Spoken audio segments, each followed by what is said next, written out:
If you're working on a project, whatever it is, it could be a personal project or a work project, follow this one principle, which is find the friction.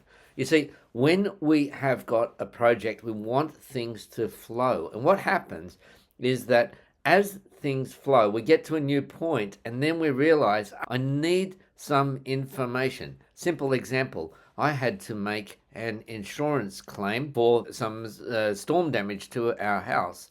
Now, I knew when I was going to get on that call about the insurance claim, I knew they were going to want to know my insurance policy number. So, have that ready ahead of time. If you know that they're going to be asking for some ID or some password or some information that you need.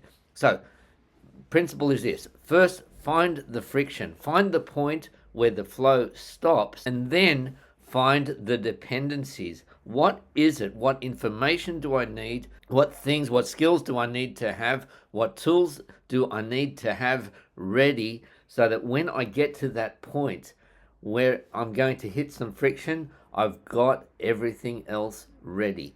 That will give you an enormous boost in the tasks, the processes, the projects that you have to do, whether personally or in your work.